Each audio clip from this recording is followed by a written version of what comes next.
Hello. I am not Bill Bradley. Bill Bradley is restarting his computer as we speak. But I kind of look like him. And here we are. We were getting past the timeline to sort of get going. So Bill should be here any second. But this is Lizard Brain Radio, episode 49. It's brought to you by blackboxcages.com. Check them out. You need a rack. You need a cage. Black Box Cages, Facebook, Instagram, all that good stuff. We're going to talk a little bit about the current sort of update on like the Slate Read raffle, because there's two Black Box Bio Gs that are up for grabs in that raffle. All the slots have been filled on those. Those were like the first thing to fill up. So if you entered into those tomorrow night at 9 p.m. EST, EDT, whatever the technical term is, we'll be starting with Snakes and Stogies. It's 153. We're going to be drawing winners for this raffle we've been doing for the last month. Should be good. Currently, we have raised over $5,000 for the Reed family. So hopefully we'll be filling up some more spots tomorrow before we sort of get going. Haven't fully decided yet if we're going to just sort of 9 o'clock when we start, like have that be the cutoff for buying slots, or if we'll give people a little bit, a few extra minutes as we start to kind of buy some tomorrow night. So if you haven't got any slots left or haven't bought any slots, go check it out. herpetoculturenetwork.com. Should be right there on the homepage. Should be the first thing you see. There's a handful of things that still have slots open. So like a Meriton's monitor from Mr. Mike Stefani of Mike's Monitors, who's there in the chat. Some really killer stuff, though. Bill needs my login code.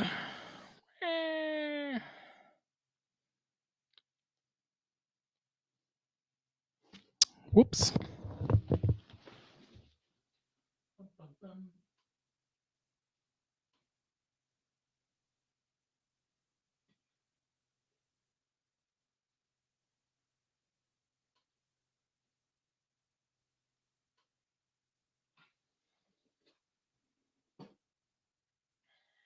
Hold on, y'all. Just a second.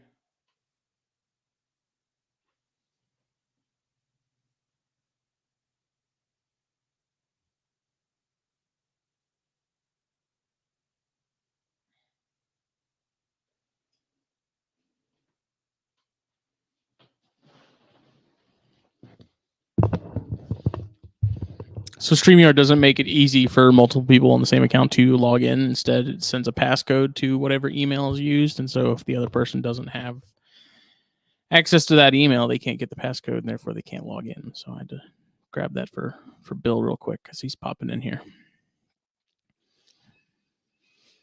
But yeah, I mean, since this is Lizard Brain Radio, I mean, there's some cave geckos. There's still a couple slots left on those. There's it's 3 that I have currently. Don't know the sexes on them, so they're unsexed or labeled as unsexed. And those are up there. There's a really nice leopard gecko, high contrast, tangerine. I think they also call him clown, if I'm not mistaken. Bill is late for his own show. He's dealing with technical stuff.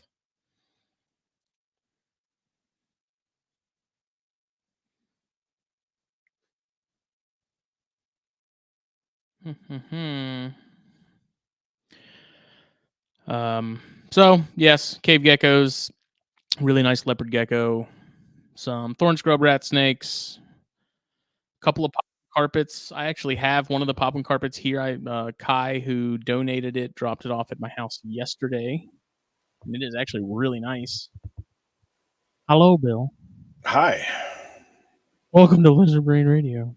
Thank you. How we do? You know what? What happened? everything happened. Oh, yeah, it always does. Got out of a car and sat down in this chair that I've been in since 8 o'clock this morning. So I feel you. Yeah. I was just giving folks a little bit of an update as far as last chances to buy some slots in the raffle and some of the things that are still up for grabs. And absolutely. It sounds like, I don't know if Ryan Reed is going to actually be joining us like in the stream or if he's just going to be tuning in, but he should be present in some capacity tomorrow night. Awesome. So, but I was telling everybody we're over $5,000 so far and counting, and there's plenty of spots left to grab on a lot of really cool things. So everyone go check that out. Yeah, there's actually slots left on almost all the animals, and there's slots on artwork still. And it's still some of the gear has a few slots. Yeah, there's that pink snake hook that Phil has that he's put up, and the Xanthic Mandarin rat that Matt Most was kind enough to donate. For sure. So yeah, that was, he's actually been talking about that on his podcast as well. So I hope that generates some more interest there. Yeah, it's awesome too, because I've had a lot of people, even after we sort of started, like we kicked things off, and I had people message me after we had started, after a couple of days, and they were like, is it too late to add something? I'd like to throw this in. I'd like to throw that in. And unfortunately, I was kind of like, once it sort of started, I didn't want to add more stuff to it because I didn't want people to go and buy slots and then be upset because we're still adding things, and they would have bought slots for that, but maybe they're trying to budget or something. So I just sort of compiled a list of those people, and then next time we do a raffle, I'll get in touch with them, and depending on what we end up doing a raffle for the next round, then maybe they want to be in, maybe not. No big deal. Yeah, we definitely have quite a few people that are always willing to step up, obviously, with the number of things that got donated just this go round. So that's always cool. Yeah, I mean, there's a handful of other sort of groups, conservation groups. Like I know ASF has been a big one for us, like Phil and I. But like the Highlands and Islands guys, I have a list, like a spreadsheet of organizations that I had on our radar for these raffles to, eventually hit. And sort of the idea was to have sort of a core group of them, like maybe 5 to 10 or so, and we just kind of circulate through those each raffle. And just it's been nice because it's like people think it's a massive undertaking, and it's pretty easy. I've got a system down that has made it really stress-free for the most part, and non-invasive, and low drama, low stress. Just makes it easier for everyone. It's worked out well. So, well, and it's one of those things where like we have a fairly decent sized group of people that are willing to donate things and that kind of stuff when it's reptile related. And then it's cool that, hopefully one-off things where it's something serious for somebody, like those same people, are reliable to still step up and donate for that kind of thing too. Like it's cool to have like just that base of people that are always down for charitable stuff. Like that's awesome. Yeah, and I mean there has to be a major shout out too to Reptiles Express, who's I talked to Mike once we were sort of organizing it, and was like, we're gonna have 9 to 10 animals that would you be willing to help with shipping, with some of them, if not all of them, depending on whatever you feel like doing. And he said whatever you need. So that's awesome. That's that's a big help. Mike's a really good guy, and I need to actually get in touch with him and start organizing some stuff, since tomorrow we'll be drawing winners. And I think that's honestly going to be sort of the most complicated part of the whole thing, is just making sure people get labels that are going to the right place, and shipping and things in general, and coordinating with Reptiles Express to make sure that it's that's a hurdle I'm willing to have to jump over for it. It's just figuring it out. Once you get it figured out, it's pretty easy. You know, like anything, nothing's hard if you understand how to do it. You know. Well, and there's also, you know, the if you are a person who found this through Snakes and Stogies or anything for the network, like the I would assume you're not the kind of person who's going to like harp on people like, oh, can I get my label and hurt, like, you know what I mean? Like, it's not, this is a raffle open to the public, but it's the public that we Right. are more or less familiar with. Like, that just happens to be a large group of people, you know. If you somehow found your way to that raffle, you probably have a good concept of, we're definitely going to get you the corn snake or lizard or whatever it is that you won, you know, that type of thing. Yeah, and there's been a lot of people that names I didn't recognize, because I know I talked to Dr. Wyman and the guys at Morph Market that sort of run the forums on there, and they helped me out with a thread for promoting it and stuff like that. Yeah. So that got a handful of people, which was cool. And like I said, Matt's been promoting it a lot, and Steve Nelson, he bought a ton of slots. So shout out to Steve of A Reptile I Am. I think it's Aria Aria is what his sort of page is, I believe, on Instagram and Facebook. And he's been, I think, sharing it around too. So it's been good. It's been everything I hoped it would be in terms of like a raffle for this kind of thing. For sure. You know, with the sort of the other ones that are more for organizations and stuff, it's kind of like, you know, if we don't raise a ton, it is what it is. Still raise some money, and I'm still like, even if that was the case here, like anything is better than nothing. But it was just, it's really, really nice to see people really going all out, you know. Well, and my thing for organizations is it's a good sentiment, and I support these organizations and so on and so forth. But like, if you don't listen to Lizard Brain Radio as much, maybe you don't know about the Abronia Alliance. Right. If you know, or Highlands and Islands, or some of the things that we support are also very niche, and so maybe you just didn't know, or it's just not your jam. Like, that's cool. You know, that's, so if we only raise, you know, $50-$100 when it comes up to this weird frog thing we're doing or whatever, then I understand, because there's only so many people who have an interest. Yeah, but I think it's also like it's kind of twofold too, because ASF, like, they're not a big organization, but one of the reasons I really like raising money for them is because we know how far dollars go. Yeah, for sure. What it does, like, it's the most sort of like, well, and that we're able to explain that. Right. And so, like, I like to pick organizations that are smaller, that I know, like, that money isn't just disappearing into the void. Oh yeah. You know, like, well, the bigger ones are cool and all, but like, there's no issues there. But just, my thing is that, like, the idea that this is for a kid, like, it's not a reptile thing. Yeah, you know what I mean? Yeah, and so that everybody is kind of like,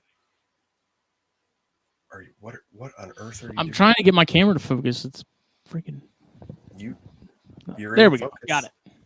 I am now. No, I just, this particular group of people and the community that's around the network, like, I didn't for a second think that people weren't going to buy most of the slots. As soon as it was like, oh, we're doing stuff for a kid, yeah, we're down. Like, that's, I think I was messaging you like while you were talking about it. Like, that's, you know. Yeah, it's, as a parent, and I'm sure as many other people that have kids, you know, can understand, if you put yourself in the Reed's position, it's, you know, it's terrifying. It's horrible. And Brian being a really good friend and a buddy and stuff, man, it was like, just, I'd planned to do a raffle anyways, like another one, but as soon as he was like, we kind of think this might be what's going on, but we don't know for sure. And I was like, well, as soon as we sort of nail something down, let me know, because right, like, this is going to be it, like, without a doubt. Yeah. You know, and it's, again, I didn't really have any expectations in terms of outcome and stuff with the raffle, but it's been like we've done really well. Like everyone really showed up. So Well, and like it's one of those things where sometimes when it comes to raffles and silent auctions or whatever you want to call it type things, like NARBC, right? It's a really big one, and they do silent auctions is one of the things that I participate a lot in there. It's usually kind of like they're sometimes cool prizes, but mostly not. Like it's just you're doing it because you want to donate money type of thing, you know? Like a bag of jungle mix or something Yeah, random you and know, odd. like stuff I was going to get anyway, but if I can give the money to somebody that needs it, then that's cool. Like this one, like people really stepped up for buying raffle slots, which was awesome to raise a lot of money, which is good. But dude, the people that decided to donate like threw down like that. Yeah. Everybody donated super cool stuff, which obviously helps generate the raffle ticket sales because people like cool stuff. But like just the idea that it's like, oh, you know, what about a leopard gecko? And it's like, well, what about a baller leopard gecko and some cave geckos and like, you know, like cool stuff. So yeah. And like, the awesome part about that too is I really didn't have to hit people up. Like I think a majority of the stuff that's on there in terms of animals, like people were like, hey, I've got these. You want to add these to the raffle?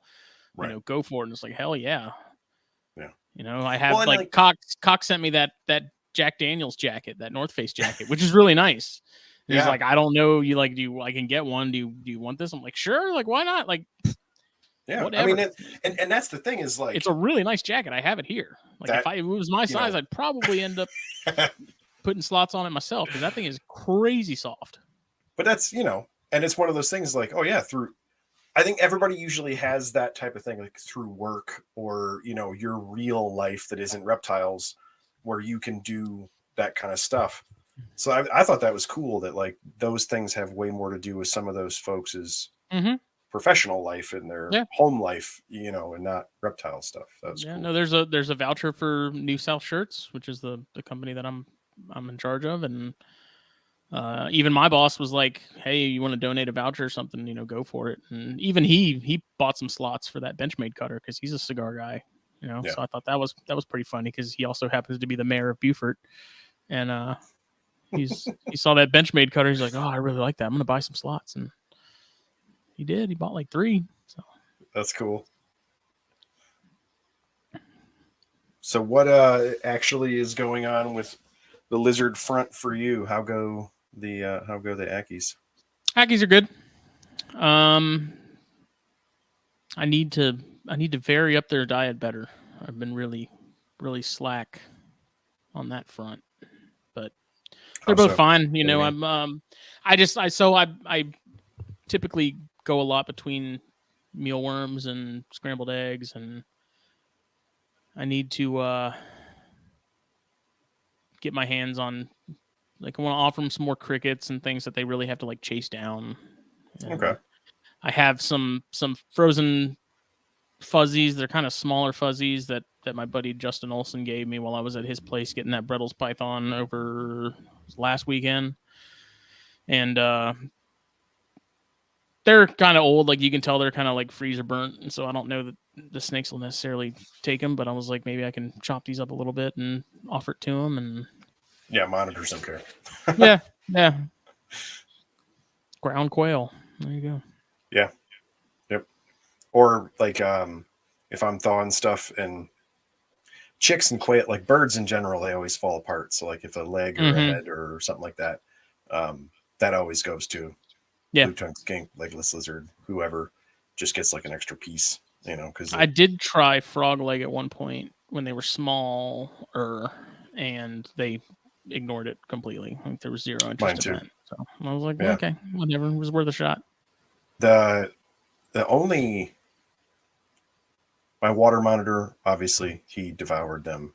The Argus monitor, but they'll basically take anything off tongs because they understand who the food monkey is. Mhm. Smaller stuff. My blue tongue would eat frog legs. My Euro legless lizard, but that's basically just a skink. Right. The tegu is kind of hit or miss. I ended up ordering uh, different reptilinks to try out Mhm. because I cooled the Eastern Black King trio, and so I'm going to try and breed those this year. Nice. So I ordered lizard and frog, really tiny reptilinks to hopefully try and help get those started. Chris and Mike talked me through some of that, and most of the time they just want snakes when they're little, is what those guys have come to Right. find out. But I'm going to try other stuff before I have to go that route or order the juices or whatever. But the through Reptilinks they have a packet where you can get it's like a tegu package, which basically is supposed to be enough food for the first 6 months of a tegu's life if you were Oh, to buy nice. a hatchling. Yeah, And we did that for the that's red smart. tegu, and it does like they look like freezer pops of Mhm. the ground up food with fruit and quail and different things. Right. Because ours is a red, so it will take more of the fruit, the baby. And then as you work your way up, you have the links of varying sizes until it's once they're big enough. Reptilinks isn't really feasible on a money scale for a full size lizard like that. So you Does move it up. But change? Does the blend change as it, or is it all the same, just different sizes? on that one, it has two. The freezer pop ones, I'm pretty sure are all the same. And then as you go up to the actual links, it's two different kinds, and you can Okay. mix and match. And it goes by like weight, and it tells you, Mhm. like this size of a lizard should probably eat this many links every couple of days or whatever. Um, I just thought it was a cool idea for how they like marketed their product Yeah. in No, that's in awesome to that be able to, format. especially considering that's a species a lot of people buy and may not put a whole lot of time into researching what they're getting, and to be able to be like, this will set you for, supposed to Yeah, last you for X amount of time. Like, right. that definitely takes some of the guesswork out of it. And Mike, I have used silver sides with the Aki. My Aki has eaten silver sides for sure. Um, my Savannah, when he was younger, definitely ate silver sides. All the skinks and stuff do. Mhm. Um, Again, though, like Pat, the problem with most monitors is, I mean, Akis are one of the exceptions, but like after a while, it would. I don't want to feed a bucket of silver sides to a water monitor. Like right. it's too much. Go buy tilapia or something. Patrick, it is not too late to buy a slot. We're drawing tomorrow night. So I don't. What's your opinion on this? Like, I wasn't sure if we should make the cutoff for being able to get slots like at 9 when we start the show, or if we should start and maybe give people 15 or 20 minutes to sort of grab some if they're tuning in. Like, I would what do you think say we should do? 9 is the cutoff for you because then you're going to be in the show and also trying to fill in slots, and that's going to be kind of a pain. Just so that because that I would be worried if you did like 9:20, then in those 20 minutes, if you're getting a bunch of messages and trying to fill, like, you know what I mean? I don't want you Yeah, to I thought miss about that. But somebody, you let's know, see. Yeah. Mm, just on like just from a logistics standpoint of if everybody gets the notification on their phone and is like, oh, mm-hmm. I forgot the thing, and then every slot gets bought. Like that'd be great on the money side, but it'll be 9:50 by the time you get all Right. that Right. done to try and pull all the names in the last 10 minutes or whatever. Yeah. They also had a month to buy slots, Yeah. which I'm wondering if that was he wants 2 slots on the pop one carpet. There are 2 pop ones. Do you want the nerd line pop one, which is actually really nice? That was bred locally by Kai Williams. He lives here in my area, and he brought that to me over, it was yesterday. And that is a really nice little pop one. He thinks it's a female. We're not 100% sure. Um, and then Thomas McKenzie donated one that he produced as well. And I have to look see if he sent me pictures of the parents or not. I don't quite remember, but you can also win an fucking awesome albino cow king that is striped and fat and angry. Or you could be cool and we could buy all the slots and then refuse to accept it after we talk to Reptiles Express and tell them to not print out a label for it. I will put a random address on that box and be like, Godspeed, buddy. To the poor bastard that receives this random box. Like, it's a handful. I'm sure it's a nice snake. It eats every time. It does. There you go. It does. That's all you need. But he's just angry. It's an angry little worm, dude. Well, yeah, it's a king snake, man. That's kind of. I'm like, what? I'm like, who hurt you? Why? Nature. Yeah. Because all of its siblings are trying to eat it. It's concerned. Those cave geckos are cool. There was some slots filled up on that. I think there's only a handful left for those. Those are here as well. I have those. There are a few slots on the cave geckos left. Yep. Yeah, and honestly, like that nerd lineage. So the parents, I think both parents, Kai got either from Nerd or from somebody who got them from Nerd. But parents are really nice. Like, he sent me pictures of the parents. I have that information in those pictures, and that is a really nice little pop one. And he dropped it off, and it's actually pretty mellow for the most part. It's.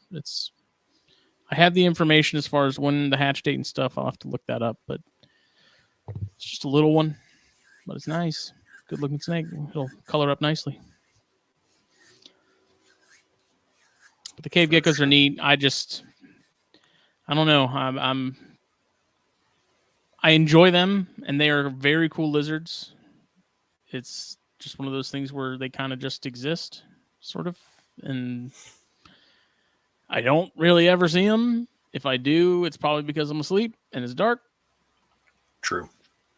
I throw some tiny doobie in there and assume they're gone. Like, they're not losing weight or anything. Like, the tails are healthy and not huge, but not thin either. You know, they're proportional. And I don't know. Like, they're cool and all. I just kind of feel like someone else could enjoy them and do more with them than I could. My thing when I saw those, actually, I had that idea for quite a few different things with mandarins, cave geckos, different stuff like that. Is so the basement of the shop is where we keep all the turtles, and it gets pretty cool in the winter here. Obviously, it never really does get all that warm down there. But Walter's big thing is the Marimus genus, which are all of the Asian pond and slider turtles. Mm-hmm. And so my thought, what I would like to do is he has all of them on the floor, obviously, so we can support all that weight with the water. And then I want to essentially like build a shelf above those. And so like this section of floor would have a 60-gallon racetrack trough, and it's got Chinese golden threads in it, right? One of the Marimus species. Yep. And then on a shelf above, like, so when you walk in, that's obviously very low to the ground. You're looking down and you see the out, different scalation of their shells, like the different things that people enjoy about turtles and what have you. And then I want people to be able to like essentially like chest height. If you were to just look to your side, as opposed to looking down at the turtles, then there would be like a 3x2x2 black box Chinese cave geckos. And then you come down here and it's, Walter has anamensis, which are Vietnamese pond turtles. They're critically endangered, most likely extinct in the wild, but they're a Marimus that people breed. They breed very easily in captivity like most turtles, and so they're fairly common. But like you could have that and then a blue beauty above it or what have you, like a rhino rat. Yeah, but like all of those kind of like a Southeast Asian, like but basically montanish just a ton of ferns, yeah. or like the type of environment where you see a lot of ferns. And then like my whole idea with that was, as I was messing around with the black box when I made those 3x3x18s, um, they have a lot of sizes that would be really cool for that. Like Yeah. I want to take 2 of those 3x3x18s, put them side by side. It would take some determination because I don't really want to. I would essentially be ruining them, and I don't want to just throw away the money. But I want to. I want to cut them. I want to cut Like the join sides and join them. them. Mhm. And the very first one I want to make is for a cave dwelling rat, and I want to do one side not even lit and Mhm. just do the foam and zoopoxy rocks like I've been making, and then the other side lit, planted to where like the cave comes out and there's just all the ferns and stuff, and you'd Yeah. have the 2 enclosures would end up being 6x3x18 or whatever. Mhm. Because the same way, like there are just so many Asian turtles and box turtles and tortoises and things that occupy all of those same areas to where like below that you could have any number of things, Right. Burmese brown mountains, black mountains, all sorts of different Spangler leaf eye. turtles. Yeah, dude. How do you And guys not have Spangler eye? we don't.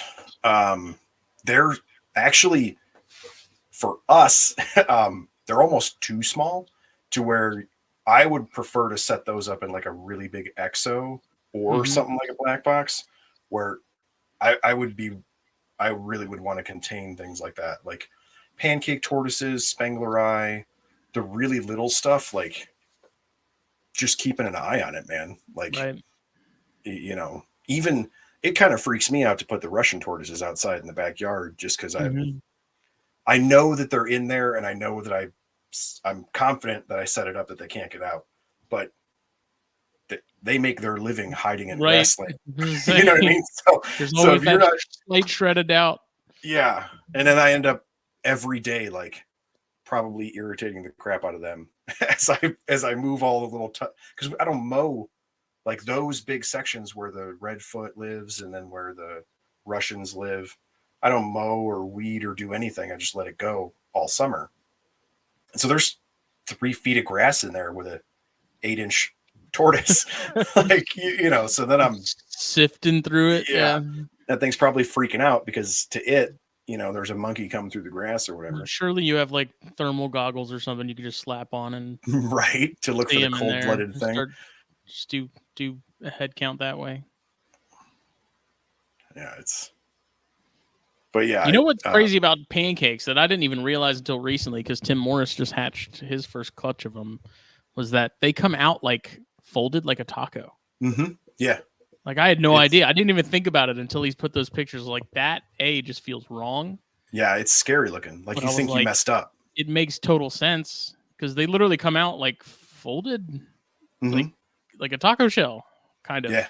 Like I was for some reason I never put 2 and 2 together, and like a flat tortoise comes out of a round egg. Mm-hmm. It's kind of weird looking. It's taken aback. Yeah, the first few times I ever saw that, I saw some different zoo folks that had success with them. Yeah, it looked like, oh, did you guys screw up? Like, did the temperature go bad, or like, was it deformed or whatever? And they're like, nah, give it an hour or two, it'll be fine. You're like, oh, okay. It's like a mattress when you first take it out of the box. Yeah, I Gotta mean, give it they some time, and literally, it'll fill out. and like I've seen some of the videos of that where like it's literally just it's like stretching, and then eventually as it hardens, it's like, oh, I can't anymore. Okay, and then it just walks off like it. Man, okay. That's such a cool species, man. Like there's not a ton of turtles and tortoises that I have a whole lot of interest in, but pancakes and Conyxus and the Spangler eye are For sure. definitely probably the top 3 for me in terms of stuff Well, that I would get into. my thing is like a lot of usually people kind of crack on zoos a little bit because they don't always make cool displays. Like a lot of times they're very utilitarian, but where a lot of zoos really excel is in small displays. Like a lot of zoos do really cool dart frogs or things like that. And like pancakes are one of the ones where you see them where they do pancakes and flat rock lizards in like they cohab them in different like rocky setups. That's really cool. The Reptilandia folks are doing European stuff cohab that looks really awesome.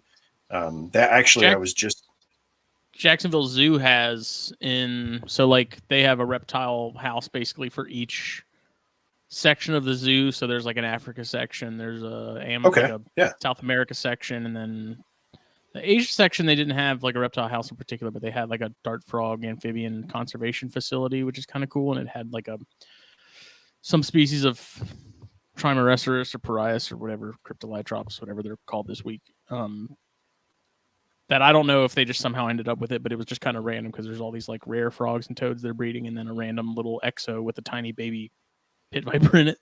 Okay. But in the Africa one, they had pancakes in cohab with Cordillus, which I thought was really cool. And they had, so it's like a longer setup, but it's also tall, but they've like made a giant slope of rock that like plateaus at the top, and it's like it's a steep grade, and like everything else, I think there's some burrows in there. Maybe that it looks kind of like maybe it needs to be cleaned up a little bit. It was kind of hard to explain. I wish I'd gotten pictures of it, but it's really cool because they got Cordillus. I think it's smog. Maybe they had in there. Wow. But those and like pancake tortoises in the same thing. But it's really cool. I don't know. I've said it before on quite a few podcasts and definitely on Lizard Brain. I'm definitely a cohab center when it comes to those things. Like I think a lot of that stuff is awesome.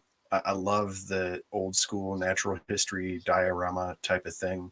And obviously with exception and with care, when you talk about different insectivorous and herbivorous species, like it's really cool to be able to do that.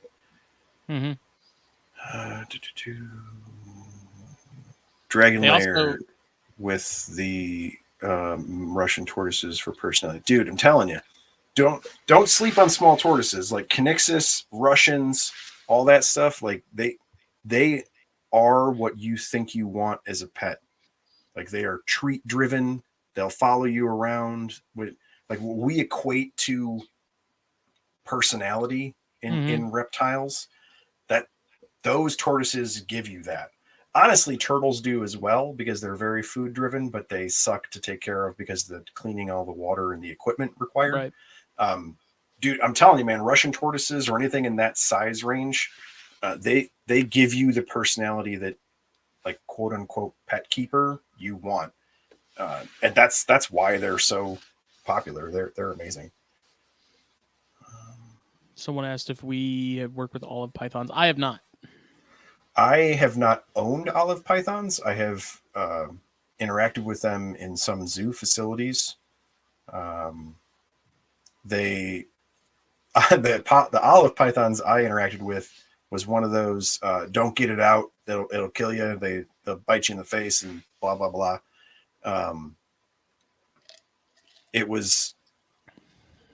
It's not Apodora strong, obviously. But they are big, strong animals. It's like I work with a lot of very large pythons, but they're terrestrial. And for anybody who has worked with reticulated pythons in particular, reticulated pythons to like the 10 or 12 foot range, especially males that don't carry as much body weight, are really arboreal and they are powerful. And then obviously as they go, into the 15-foot range and females start to gain that body weight, that's where it becomes like, oh, it'll just knock you over because they're strong enough to push you. But like that interim where they're still semi-arboreal stage, olive pythons are that all the time. So they're amazing. They feel super cool. They're very velvety. I was really impressed with them. And yes, Dumoril's boas are currently still very expensive, even though they've come down a little bit. They're awesome, though. I love my male. Jacksonville Zoo also had a display that had a really decent-sized African rock python. Yes. And they had it cohabbed with plated lizards, which I thought was funny because there's like this giant rock python, and there's literally like 3 or 4 just adult plated lizards huddled around a little dish of veggies, like right next to it. And Yeah. not a care in the world. But I mean, when you think about it, I mean, there's no way that thing views them as any sort of food source. I don't think it's above it. I don't know. Like they're I not. agree. They were still like plated lizards aren't small. They're not huge either. But I mean, yeah, they can get size to them. No, I agree that in any port in a storm, like in a time of need, that thing would smoke a plated lizard. But like, given the food schedule that something like the AZA requires, that python will never be hungry enough to happen. What I do think is cool is I've seen some folks who are trying to keep retics and berms and giant pythons more naturalistically, just kind of as they're able type of thing. I mean, obviously it's still a huge space. But due to arboreal geckos or frogs or things like that just don't even occupy the same space, right? But it's difficult to build a large footprint on the floor for the retic or berm and not, plywood comes in 8x4 sheets. So most of us that build giant stuff usually work in 8x4 chunks, right? So if you aren't going to allow that berm to utilize 4 feet of vertical space, well, then you're kind of wasting it. But if you did, toques or like some tree frogs or whatever, you'd have color and movement in that area that berm could care less about in the context of feeding. And it's like in the South America section, they had a Bushmaster display, and they had 3 different species of darts, just Azurius, Aratus, and Leucomelus. So sort of the main 3 in terms of darts. And obviously those aren't big enough for an adult Bushmaster to even care about. And frankly, that Bushmaster looked kind of rough. Just looked thin and sort of like it was struggling a little bit. But they had a really nice Henkeli display, which that's cool. Like a ton of different sticks and stuff. So doing what they do, you wouldn't even see it. But they had one on the glass, and it's like I had no idea those things. Like I knew they got big, but I didn't realize they got big. It's like, oh my God. It's massive. Makes toques look like a freaking knoll. Yeah, they get truly huge. That's a genus I always wanted to pursue too, and never did. And I don't know if I ever will. But Uroplatus is just such a cool group, man. To me, like a lot of those things fall toward the dart frog spectrum, where I don't feel like they are difficult necessarily. They require you to be disciplined and have your stuff dialed in and that kind of thing. And so I don't know. Our humidity I don't feel like is adequate for some of those things. So I think we could do it, but I would really have to get on my equipment and scheduling and that kind of thing to make sure I stayed on my parameters. If I was going to do any geckos right now, it'd be Strophosaurus without a doubt. Really? Dude, those things are just so freaking cool. And seeing some like Justin Meeker's setups for his, where it's just like an Exoterra with some like a sand mixture in the bottom and just some sticks and like scrub, like dried out scrub and stuff. Like, I don't know. So that movie, The Cell, that JLo movie that had Vince Vaughn. Yeah. Like, okay. For some reason, when I see those and I see those setups, I think of that movie. Okay. From there, where like the premise for anybody that hasn't seen it, it's a pretty interesting movie. Some people probably say it sucks. I think it's all right. But like basically, it's like The Matrix, except J-Lo and Vince Vaughn get plugged into this serial killer's like thoughts, I guess, sort of like. Yeah, because they're trying to find a girl that he had captured and was holding somewhere they couldn't find, and like they get dropped into like his dreams and stuff, and it's really bizarre. So it's very strange, but there's just something about those that when I see those, it just makes me think of that movie. And like the whole genus is just so freaking cool, man. Like the Tenacata, especially with the red eyes. Yeah. I don't know. Yeah, I get that. gecko species that I would 100% like. I'll make room for it. Can't afford them, but I'll do it.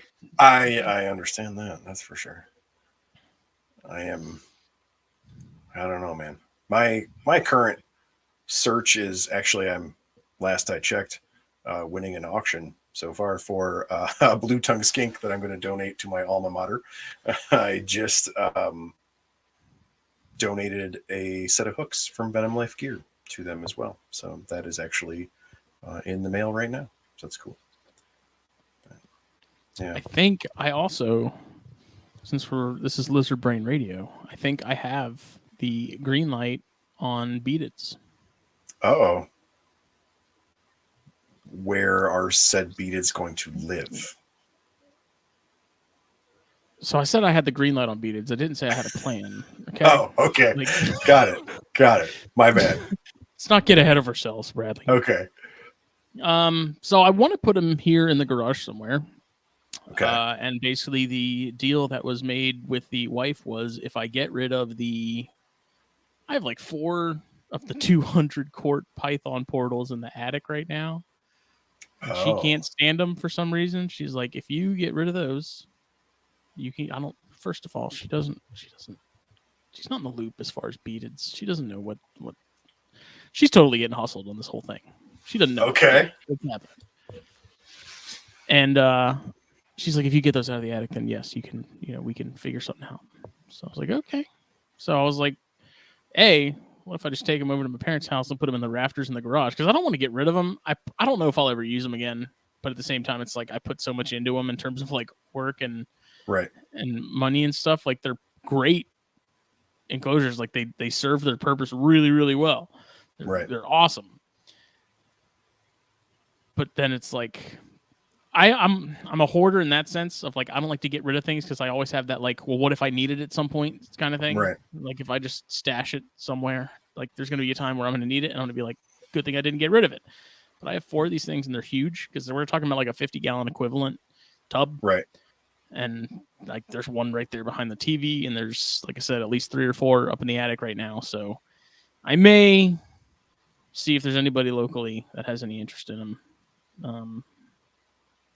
Well, my thing with you is like your collection, it kind of varies a little bit. And obviously beadeds would be quite different from what you currently keep. But a lot of the things that you are interested in are all pretty specific. And so it's one of those like if you were to ever progress one way or the like, if you do end up getting more chondros or you do end up going a certain way or like you do, I did really good with corns. And so then I sold some corn babies and I'm going to try and go this way with some more Bairds or something like it's hoarding because we all do that with our hobby. But like for you, it's one of those like, well, no, I really might use these in the future because, you might get like one off, I got Strophorus for a deal or from a buddy or whatever, but like, you're not going to flip to geckos next year. You have kind of a path, you know what I mean? And so it's one of those things where like, it almost would be a waste to just get rid of those because there is always a potential.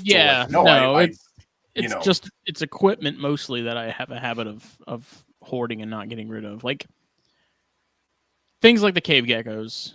I got them. I enjoyed them. It's just over time, I'm like, in terms of time and more things to keep track of, like they don't really work anymore for my situation. Sure.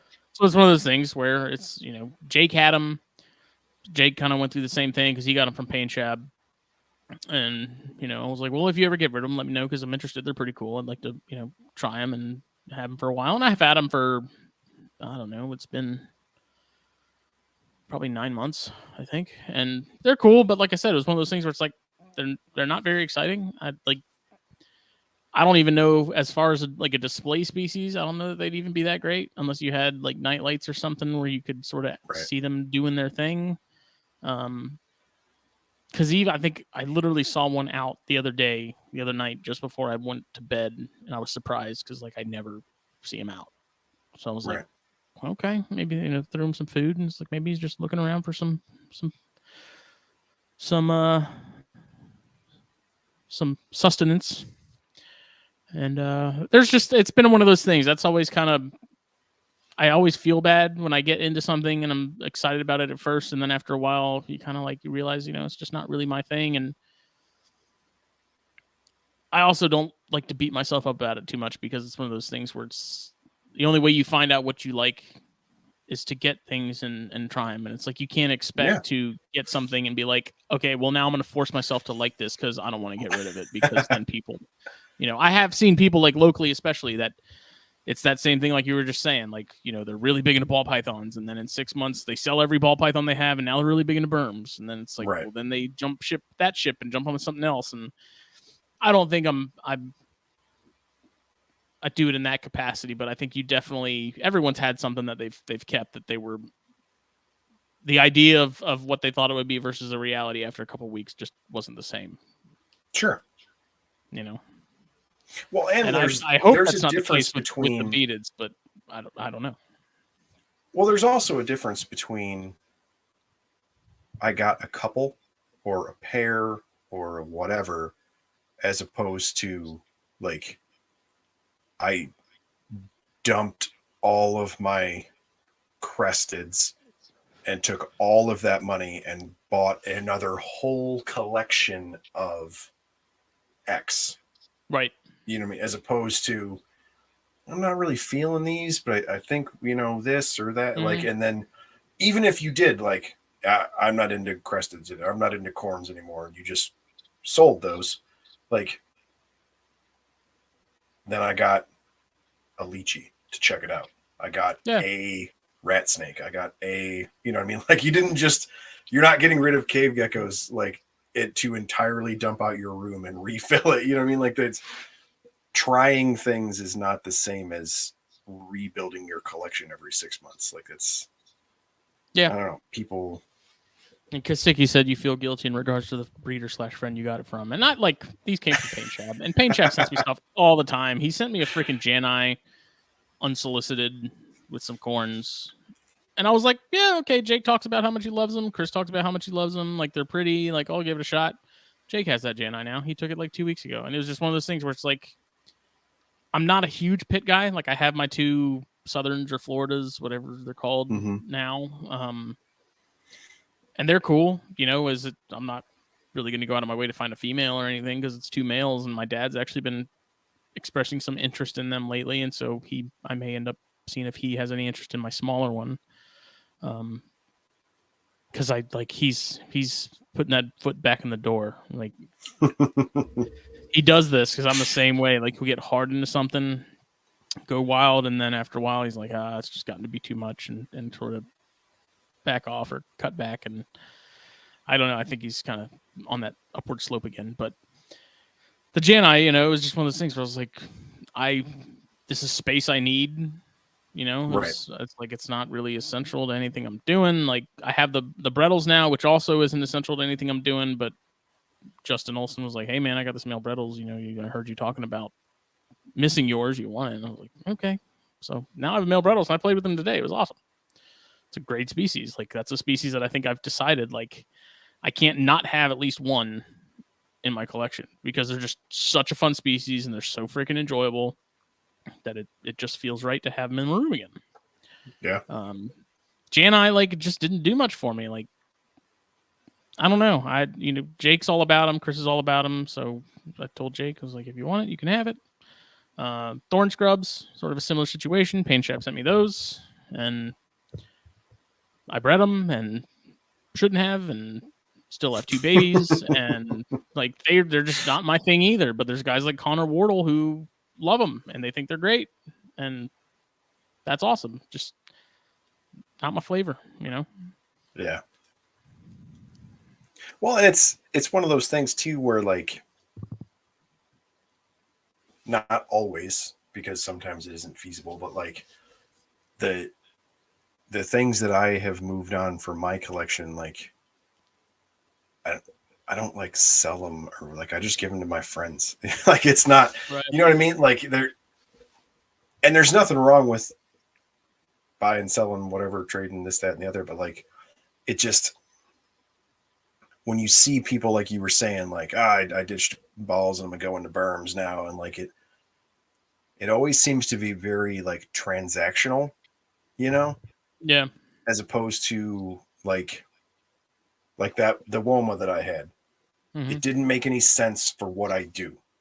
Like it's beautiful, and I love the species, and I had a lot of fun showing it to people as far as like display goes. But you can't put that in a kid's hands. You just Sure, you can't. can. Right? Yeah, not with my insurance. um, and so, like I was talking to people in the chat for the network, and I was like, "Yo, here you go. I don't, I Yeah. don't care. Like, I don't, Yeah. I don't need money. It doesn't matter. Like, it's cool because it didn't fit what I was doing, and the person that I sent it to was like over the moon, excited to get a Woma. Like, rock on, you know.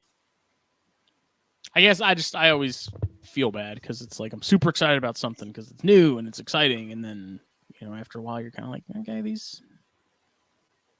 It's kind of like, I guess, the firework effect. Like you light it, it goes bang, and then after that you're kind of like, oh, Yeah, okay, but and but this is still a hobby though.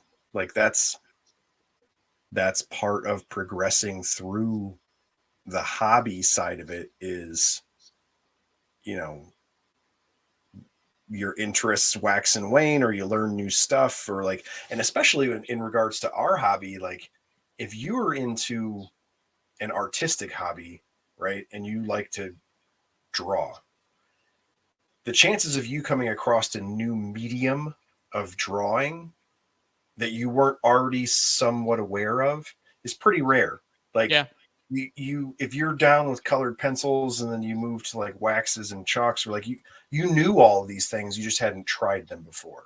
Like in our hobby, you can literally come across an animal you have never before seen inundated in your with life. options. Yeah, And it's like, oh my god, I didn't even know that existed. Like what, like, so it's the idea that, oh, I keep things that are tropical. Like I could, if you keep things in a certain vein, then you could try anything that's tropical feasibly, and not strain yourself as far as money and equipment and things like that. But then you get the species and it's like, oh yeah, it fits my room. My room's tropical anyway, but it turns out that frog is boring, or those snakes don't like mm-hmm. humans, or whatever, and there are parts of the hobby side of ours where you genuinely can't know without doing. And so, like, I think you're all that's never going to go away, to me at least. Like, if you always run that risk if you are bringing in new species, because you genuinely can't know it without doing Yeah, it, as far as the hobby that we've chosen, you know. yeah. And even within the same group, there's like, I'd love to have inlands at some point. I'd like to try those, but my days as far as carpets go, is in coastals and popwinds and stuff. Like I don't have much of a desire to keep those. I've had plenty of them. I love them. It's not from a lack of enjoyment or anything like that. It's just one of those things where it's like, do I really want to devote time, space, and food to those? And I don't. But inlands, like I'd be interested in trying inlands. Um, Dart frogs, the Vitatis and stuff I had were cool and all, but compared to the Ranatomea that I actually saw and were bold and out all the time, like I loved those more than the Vitatis. So if I got Right. back into dart frogs, the likelihood of me going and getting Vitatis again are pretty slim, except for maybe a group just to produce tadpoles for feeders for like rhino rats or something.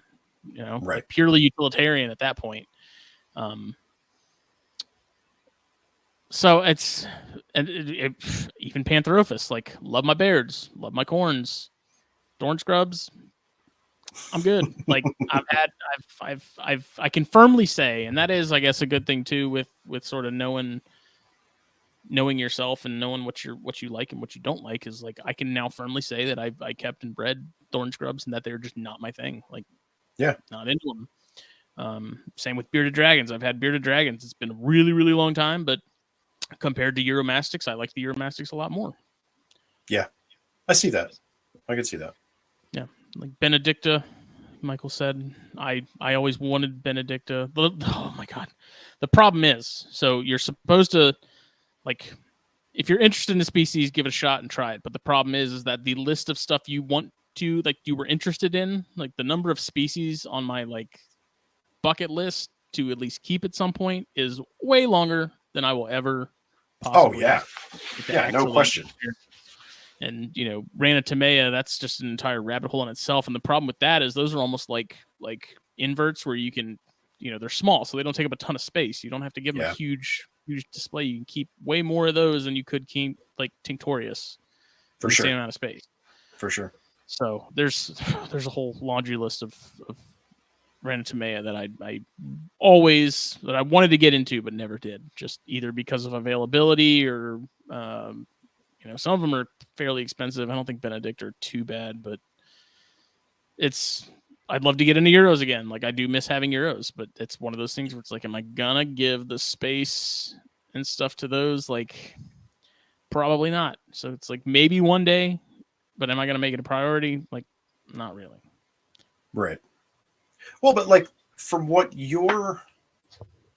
how you do the hobby though, like is it's a little more project driven. And so you put a lot of time and effort into pairing corns or pairing bears or like there's planning there and the interest there and there's these babies would be cool and then I want to see this and so there's a lot of that's very progressive in that you can now have ideas for several years into the future because of how morphs work and these different things. And so like but that ties into the planning part. Like, you have to then plan ahead. Okay, it's like, so if I'm planning on pairing, like an example would be this blood red pied to this ghost tesser female as far as corns go, because I was going to do the 2 blood red pieds I had, but because I lost the female recently, like, I got to figure something else out. And so I've decided that I'm going to pair her with this ghost tesser girl just to be able to produce some hets to hold on to, raise up, breed back to dad, like to try and sort of keep that bloodline going, because that I talked about on Corn Stars kind of briefly. Like, I was given this pair of pied blood reds that were produced by Benita Gala, who's down in Florida, and she's been working with these particular pied blood reds for a handful of years now. And so they were gifted to me from Jeremy Thompson, and like, he's like, I want you to take these and see, do what you can with them, like make something happen, carry them on. We want you to have them. And so then, of course, like, the female rolls on me last weekend, and now it's like, now I got, like, I don't want to just not breed him because I don't have that female, but it's like, it's a little bit of I feel also, I don't like it to be purely like I have to breed this animal because I have to preserve the bloodline. Like, I think it would be interesting to have those babies that would be het ghost, and then breed some of those more down the line and see what comes out. Like, that still would be interesting. But there's this sort of weird thing. I don't like, kind of like what Matt Palmer's talking about. You can't treat it like Pokemon. And I hate that a lot of aspects of the morph side of the hobby and stuff has sort of become that. And when I say things to myself like, I need to pair this male to preserve that bloodline, like, I feel there's a degree of that I don't particularly like, but at the same time I feel like it is kind of necessary because I do want to preserve that bloodline. It's not that I'm just breeding them just because I need the genes. It's like, this is a project that was important to me and still is, and now it's like I got to figure something else out than my original plan. But I don't think there's anything wrong with that. Like, that's the idea of bloodline preservation, like that's one of those things where we kind of project onto other people a little bit of, it feels like on social media when you see people say things like that, stereotypically the person who says that is not educated enough, or likely doesn't have animals that that's the genuine truth about. In Mm-hmm. that, oh, I really want to preserve this bloodline. And it's like, well, if you are preserving a bloodline from AML corns, it's like, all right, well, realistically, if you didn't buy them directly from Trumbauer or directly from whatever, What are you preserving? yeah, then there genuinely isn't any preservation going on there, because we have Mm-hmm. access to other, we as in herpeticulture as a whole has access to those through other means. You don't have to do that. And if need be, you could also go back to Bill and Kathy or or whoever and get one, and get back in this project of Yeah. whatever that was. Whereas, I don't know, it's those types of things are personalized to where, like, if that's important to you and you don't have access to it, then you literally are preserving that bloodline for your own purposes. Mm-hmm. then then that's genuine. You know what I mean? Like, I was telling the kids the last couple of weeks, we warmed up those Eastern Black Kings, and I've talked to a handful of people about it, and they asked me about them, and I'm like, oh, like nobody really cares about Eastern Black King snakes. Um, I like them, and they're cool to teach about, as far as being from the Midwest and where they were collected and things. But for me, it's the backstory of the animals with Chris That's and the Niagara, right? that came from Chris and Yeah. Mike and the guys. Yeah. And so, like, I know where they were collected. They came from my friends. They came from people in the network, and so on and so forth. And so it's like, I'm more preserving the idea of those things. You can't get them. You can't collect them anymore. And Right. so, like, there's some form of preservation there. I'm not like saving the Eastern Black King, but like, I'm preserving that story and my Mm-hmm. connection to my friends and the hobby part of that that's important to me, you know. And then your idea on that is kind of the same thing. Like, they were gifted to you. They came from a specific person, that this person had worked with this project, and like, there actually is something there you're trying to preserve. Like, you could probably get pied bloodbreds from another place, but it doesn't fit your personal connection to all of that. Yeah. Like, I don't know. It's Yeah. just like a more, that's individualized, I guess. Well, that whole tangent was meant to be like before it went high into the right. Uh, like planning ahead in terms of, okay, if I'm pursuing these projects, if I'm pursuing the Ladies Island corns, if I'm doing that, like, I need to hold back more than what I am, and so it's like I have to now think ahead of, down the road, look more downrange, and think about space and things that Sure. I'll need, and probably even over plan for more than what I'm thinking I'll hold on to, or even that's assuming ideally that everything goes flawlessly and you produce a ton of snakes. Like, Right. Well, but there's like, that's one of those things where if you look at that as,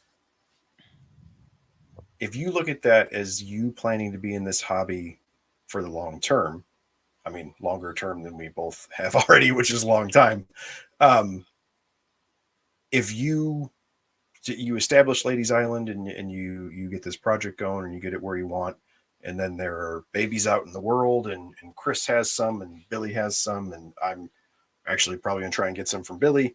Um, they're around, and so you feel as though you have established that in the way that you want to. mm-hmm. Well, then maybe you can just keep a couple and have a Euro enclosure, or a whatever. But it's one of those things where, like, you like that's what I meant as far as, like, you are, or you seem project based, and like, that's how you establish your priorities. Like, this is what I want to do, and I want to, I like Loma Altas and Ladies Island, and this is how I want these things. And then I'm gonna when mix them.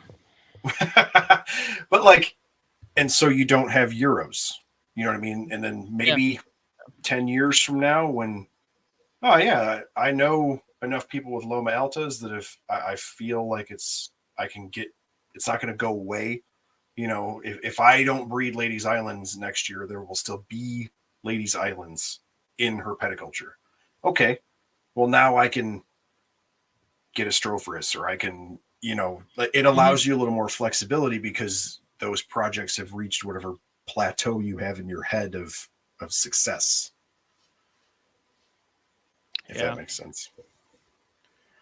And that's something Um, that I struggle with a good bit too. You know, we hear we talk about it. You know, Burke and the boys talk about it a lot, but you know, the whole not having to breed and having something purely for enjoyment. I don't feel compelled to breed. I do have things that I have for enjoyment, yeah, and some of them fit both bills. You know, the Brettles kind of being a prime example. Like I don't have any desire to really breed Brettles, at least anytime soon. Um, but that's a species that I just enjoy so much that I want to have at least one around. But then, sort of going back to the Euromastics thing, it's like I don't. I like Euromastics. I'd like to have them again, but do I just want one that's going to take up a ton of space? That's going to cut into the space that I would have for those breeding projects and things that I am sort of focused on. You know, right. that's kind of where the line gets drawn in terms of like deciding those things. And again, like I don't necessarily feel guilty or bad about it, but it does make me think and sort of put myself in perspective, I guess, and say like, you know, it's not that I'm not enjoying what I keep and what I breed, but it is one of those. It's this weird thing where you're like straddling both sides of that fence, uh, to where it's I want to have more of what I want to breed and what I plan to focus on than things that I maybe just have one of Yeah. for enjoyment. And I guess maybe it ends up boiling down to just a logistics thing and resources and time. Well, Uh, and it's also what you're currently enjoying. Like you obviously enjoy the projects and oh yeah, planning yeah. and figuring out, you There's know, there's nothing in my room that I have just because it's like, well, they sell and they're not right. my favorite, but But they that's what I'm sell saying. well, Like so I if can breed them. Like there's none of that going on in my room. yeah, but if you didn't enjoy the planning out of corn pairings and things, and you thought you would enjoy, you know, flicking birdseed and watching a Euromastic chase it, then that's what you would do. Like you currently enjoy this project, and so that's what gets your time and space and resources because we don't have unlimited space and resource. Like The if I base had a of all my issues is my room is small. My room is not big, so that's the problem. right, but dude, that's I have a 2,200 square foot, actually technically I think 4,400 square foot, because it's two floors building, and I don't have all the things that I want, and I have on my main floor I'm almost out of space. Indy spent this weekend tearing apart old enclosures so I could fit more black box enclosures. So like it doesn't matter what you had. Like the last thing I looked at on my phone is a 23,000 square foot 3-story building. I Like could do some damage with that. that's but that's it. I could fill that by the end of the year because I'm Mhm. dumb and I have a bunch of giant things in storage, and like, you know, just it you have to prioritize those things, Yeah. like that that makes sense for what you're currently doing, and so it all fits, and then in the context of your space constraints. That was Somebody something asked, me and Jake were meaning to I meant to bring up to Jake when we had our last one-on-one was um quote unquote market saturation and seeing people on you guys talked about that a online. little bit. Did we? Yeah, with when you were talking about the corns in the Facebook groups and Yeah. people doing like pet only cresteds or whatever. Well, You guys no, talked about it a so little there bit. was that, but then there was also the aspect of like seeing people tell like someone, posted a picture of two corns in particular in one of the corn groups, and that was sort of the catalyst for the whole conversation. And there was at least one person that piped up and was like, if you don't know what they're going to be, you shouldn't breed them because you're going to have a hard time selling them and this, that, and the other. And, the market's saturated and you shouldn't be breeding and because you're going to have a hard time selling them. And I saw the exact same conversation in Cresteds. So that's why you'll never see me tell someone not to breed, because it's like, I breed. I'm not going to stop breeding because the market's saturated. And if the market's so saturated, why are you still breeding? If you're telling people it's saturated, kind of I find that ironic that it's like the person that you go on their page and they have pictures of eggs hatching from 3 weeks ago and they're telling the person you shouldn't breed because the market's saturated. It's like, but I thought the market was saturated. Right. And I would also argue that I'm a little weird because I don't normally breed stuff, but this isn't how I make my living. And so, the market's saturated, like you shouldn't breed Cresteds. And it's like, yeah, I got a lot of friends and a single Crested is not hard to take care of. So I have no problem just giving them to my friends. I forget. I was just talking to somebody on Instagram about morning geckos, and they're like, "Oh, how do you keep them?" And this and the other. And I was just talking, what do you do with, breeding and stuff? And I was like, "Yeah, whenever babies show up, I just cup them and put them in other planted tanks, or just give them to my friends. I don't care. I recognize logically that you could sell them, but I don't care about that. This is my hobby, and I think it's fun." And they have a neat story because they're parthenogenic, and that's cool. You want a little gecko kid, rock on. That's, All right, we had a good question. Let's see if I can. I'm very scatterbrained this evening. Just thinking out loud. Another random question. How did you guys learn so much about reptiles? Was it just a lot of reading or trial and error, or did you just network with a ton of people and learn from there? You become a group admin and then you know everything. That's the secret. Facebook God. The knowledge just strikes you like a bolt of lightning, and all of a sudden your brain becomes 3 times larger. Time. Yeah, agreed. Time. I've just been doing it for a long time. I will say, for me personally, when I have been reading about this stuff since I was a kid. But when I was in college, two of my professors really, but one of them very seriously, his class was discussion based, and it was much more of a master's, PhD level courses. And then when I was pursuing my master's as well, the courses were discussion based as opposed to writing papers or whatever. And when you have classes like that and are forced to not really learn in that way, but be you have to know the material, I think, in much more in depth in order to be able to talk about it than you do to just write down an answer on a test, or even to write a paper. Because realistically, most papers you write are just reciting someone else's work, and then you just cite it appropriately. You don't do any of your own genuine work until you are master's or PhD level, occasionally at the undergrad, but you're usually just helping. And so for me, on the formal education side, it was because of how my school did some of that. Mm-hmm. But dude, before that, man, I have a lot. I would bet I have as many books as I do physical animals in my shop. Hundreds. Just piles of books all over, because I don't ever throw books away. That's the thing I hoard, is books. And so I just have tons of them. But how many times have you gone back to some of those books to read the same page or paragraph that you've already read? My Uromastyx book is destroyed. I'm certain I've got now. I have the More Complete Carpet Python, different things, newer books for things that I didn't keep as a kid. I'm starting to destroy those because I'm going back to those, but they're just newer in the collection. My monitor books are all trashed because I used to with have those. issues of Reptiles magazine that Yeah, literally, I still have the piles of those covers somewhere. were gone. I used to take them Yeah. to school with me every freaking day.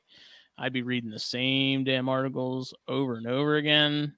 Yeah. Even like with the Dusty Rhodes Complete Subok book, like I'd Yep. continually go back to the Baird section in that, even though it's only like Yep. 6 pages, and read it as if there's like some information is somehow magically popped back up Yep. in that section.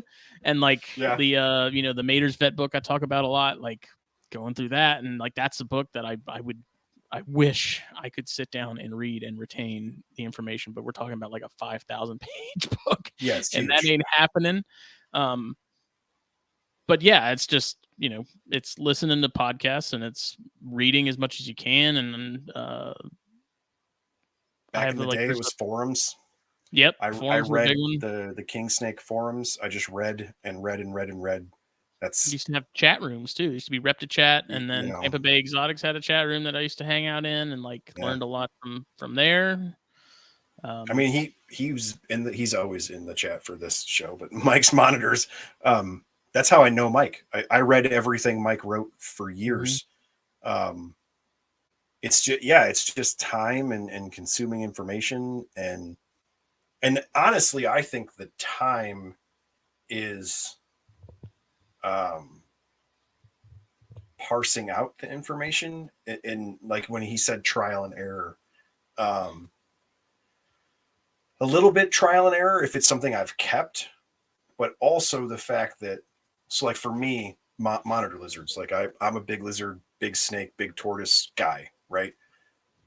I have not kept every large monitor species. I've kept a lot of them, but what I have done is I have been in the forums since King Snake, and now I see Mike and I see Sim Container and I see all these people, and I have seen them year over year over year what they did right and they did wrong, and I never left herpetoculture, so like I know what Frank Reitz did when he was breeding Right. monitors, and when he Progression of things. said he made a Reitz stack. It's literally called a Reitz stack for Frank. Like, and now Mike uses the concept, and John uses the concept, and I watched all the progression, and then whether or not I performed the trial and error, I benefited from the trial and error, and now I just know that. Like I know the concept of a Reitz stack and how monitors, use their hides and do their temperature levels and so on and so forth. And so if you ask me about it, I also use it for my Savannah and my Aki and my water. But even if I weren't, I can explain that to you because I watched it develop 20 years ago, and I've been here for 20 years to see it. Or anything like it's just a combination, I guess. But like there are people, I would argue, what we all complain about in the Facebook groups is the people maybe are lacking the time. The Dunning-Kruger crowd. Yeah, for sure. Or they're lacking one of those aspects. Like they either haven't been here very long, or they just never done anything for the trial and error, or they've only ever read Reptiles magazine. I like Reptiles magazine, and I liked it when I was a kid, and I read it when I was a kid, and I learned a lot of stuff. Over the years, not all that stuff has panned out, or some of it didn't work, or we got better, or we have better supplements now, or different lights now, or we're like you progressed off of that. And some people never did. And so when the people that we complain of, that everybody complains about in Facebook groups, is they're missing one of the three. You know what I mean? Like they just got a corn snake yesterday, or they swear by Bob's Euromastix paper. They won't ever read anything else or whatever. Or they've just never done it. Like they've never kept a green iguana without UV to see it develop badly, to see MBD, to see a soft shell on a turtle or a tortoise, or like all the bad things. I've only ever experienced the soft shell on turtles part. I've not. My green iguana, fortunately, is wonderful. But like I saw a ton of trial and error to know that that's bad, and Right. so yeah, I don't know. Yeah, it's all three is the easy answer. Yeah, and I mean what Mike Kosicki brought up too kind of ties into that.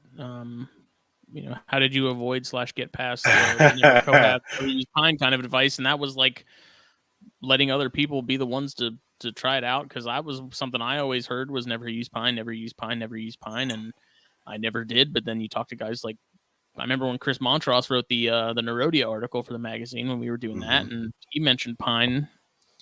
And I remember when I was looking over that article, because I'd read them all and do little edits and punctuation and things like that. And I remember reading that, and I had to message Chris and be like, "You wrote pine purposefully, right? Like that's not a typo. Like you're using pine." And he's like, "Yeah, dude, I've been using it for decades."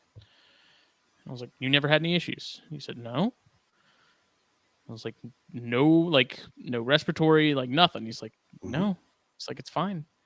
I've been using pine for my stuff now for at least a year more. No problems. Used it for corns, use it for beards, use it for the pine snakes, use it for subocs. Like, have Well, had and no ill effects from it." there's also some common sense things there. I'm not going to use it for cyanea or my Colombian Right. rainbow boa. Right. Like there's also some trust there. Like There is. if Montross told me that, then I would do that Right. because the proof's in the pudding. You know But what I mean? the reason I would trust Montross's judgment on that is because A, Montross has multiple species that are also cohabbed. Yeah. Entirely, all the time. And A, like, over a span of time, he's been doing it long enough to where it's like, okay, if he had real issues and he was continually struggling, then he would not be using that anymore. I would hope. Like, Montross is a smart guy. Like, Montross would he wouldn't using it if he was be having animal irresponsible. Yeah. So it's like if someone just got Antaresia and put it on pine, and after 2 weeks they're like, it has respiratory, or they haven't had any issues, I should say, like they've been like, yeah, I've had it for 2 weeks on pine, it's been fine, I'd still be hesitant to try it, because it's like it needs to be sort of time needs to prove that it's safe to a degree. Yeah. And I don't know where the whole like pine is bad thing sort of came from. Like maybe 30 or 40 years ago, the way they processed it and did it, maybe it sucked. Like that is my opinion, or my idea. The only thing that makes any sense. Yeah, is that I would bet at one time the processing of that was different, and now something has changed, and now we are able to do that. Because I understand conceptually the science behind not using it, but I also know in practice that currently with that product, it works. Right. And so somewhere in that it changed. Mm-hmm. And so now it's functional. And like a lot of those things, and I use Mike Stefani as an example for a lot of that stuff, because he is self-proclaimed as old school, and I describe him as old school. Is also trust in your sources, right? Like, yeah, when you talk about monitor lizards and UV, it's a big debate. A lot of people want to use it. Not a lot of people, old school, quote unquote, they don't. They produce a lot of lizards, right? And don't use those lights. I do. I use those lights. I also am fully aware that a bunch of people who don't produce a bunch of babies. And so that's just basic logic. Like, I do it and my lizards are good. They don't, and theirs are equally as good or better, because I don't produce babies. Right. That is a good enough argument. No, I know it's science, Scott, and I know it's not a debate, but my thing is that you also can't argue their results. I think the way that I'm keeping the lizards is better for the lizards because I provide full spectrum lighting. I also know that they get babies which is their goal, without the lighting. And so, like, yes, it is It's hard to possible to argue. do. Yeah. Yeah. My thing is, I would prefer a new person do what I am doing, Right. because I think that it's Yeah. better for that animal. Mhm. But if they come around and are like, hey, dude, that guy breeds them without UV. It's hard to say it's not working. It's Right. I can't refute that. I again, can I just wouldn't say tell that, someone not to, but it's like yeah, clearly yeah, what they're doing is yes. producing results. I agree, Scott, that it is the lowest common denominator. And I would encourage people to always want to do more, but I can't tell them that they're wrong. Like, I disagree, Right. but it's also a hobby. Like, I can't, you keep a lizard in a box. Like, if I think my box is better than yours, then that's my opinion. Like, the cohab thing, I just have always thought was dumb. Like, it doesn't make any sense that you can't cohab things that you know are not predator and prey. Like, I don't cohab stuff that is a large predator. That's dumb, because they eat things. Like, when I cohab things, they either are the same species and not known to be cannibalistic, and I also pay attention to my animals, or I cohab things that fill different niches in the environment and I build an enclosure. I personally feel it has much more to do with enclosure size for most people, in that the idea for enclosure size when it comes to those things is the reduction of stress. If your animals aren't stressed out, they won't have a stress reaction, which can be run, fight, freeze, what have you. That takes that away. All right, well, if one of them eats bugs and the other one eats salad and they're not stressed out, then they're not going to eat each other. Like, that's just logic. I don't know. I've just always approached it that way. Like, you can't keep them together. Why not? Well, what if he eats it? And it's like, frogs aren't salad. That doesn't make any sense. Like, what? Okay, so you're going to take the argument that the animal is following strongest innate instinct to procreate as a measure of success. If that is successful keeping, we read. Yes. No, Scott, I agree with what you're saying.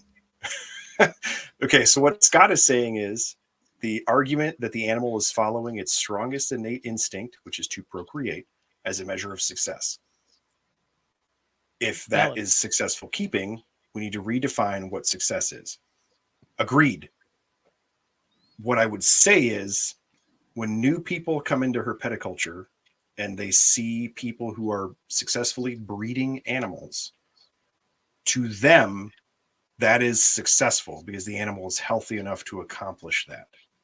To us, who are much more educated and experienced in herpetoculture, we know that if, like, look, use humans as an example. Humans will breed in really bad conditions too, because that's a thing that animals do, right? Have you ever been to Jacksonville? But, like, yes, that we should be Myrtle striving Beach? for a higher standard of care. But that's an experience and education aspect that you have to impart on new people.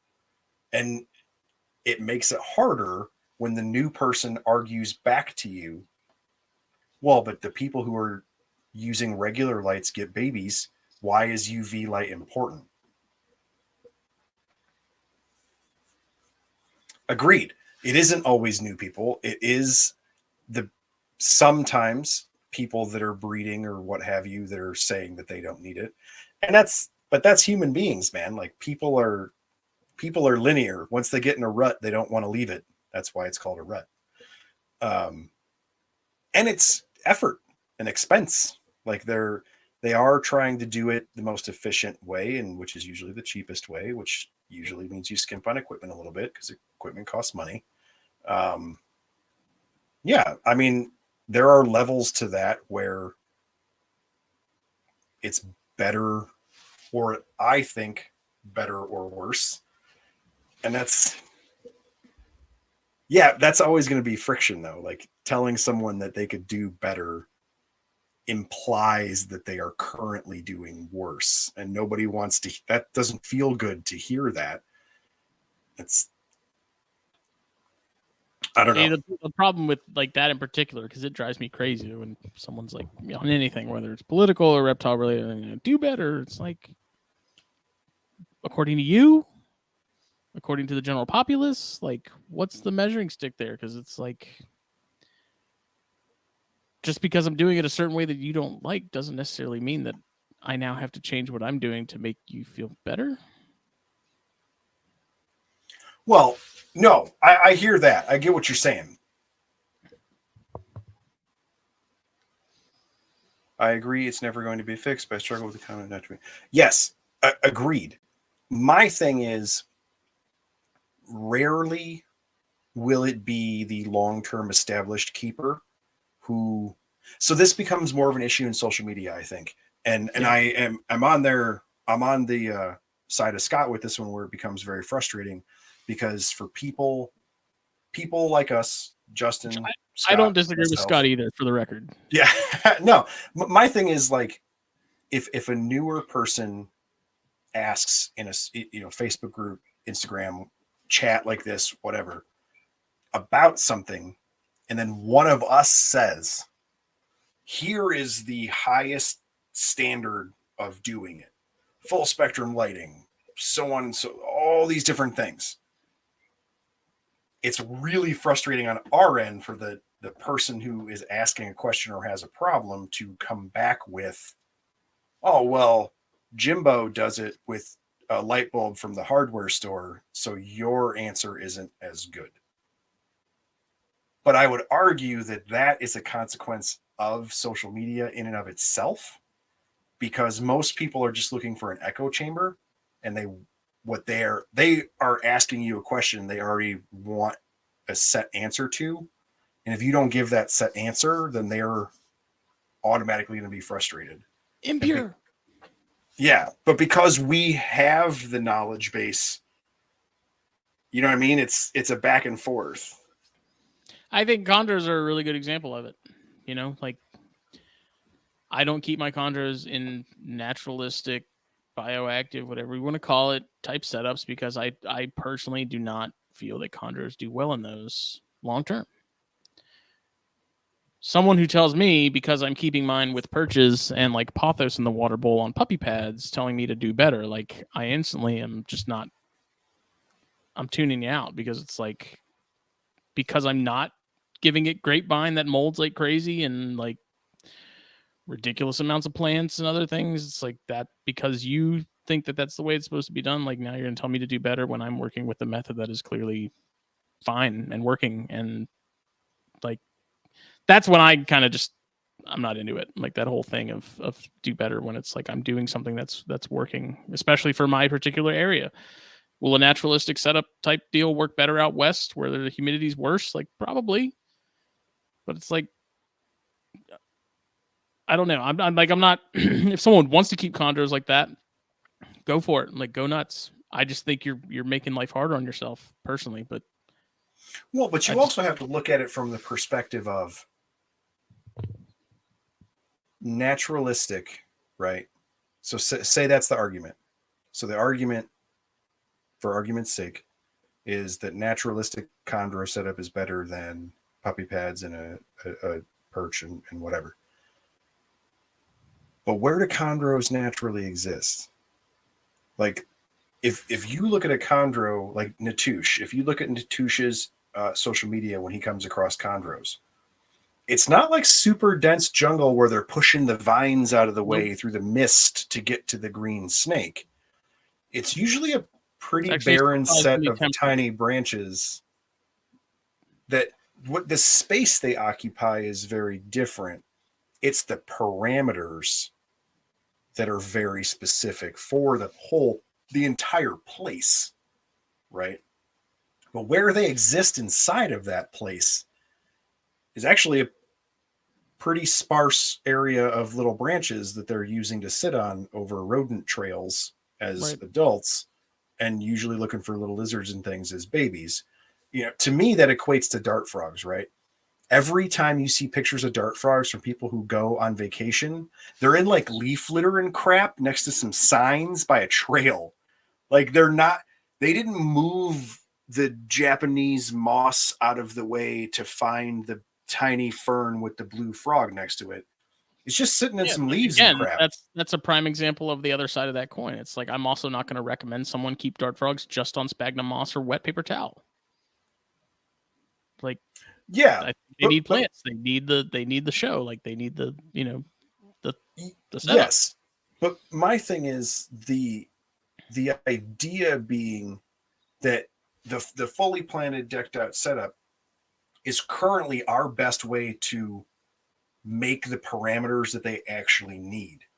Because when we find them in the wild, we're not like pushing the plants and stuff out of the way in this full green, right.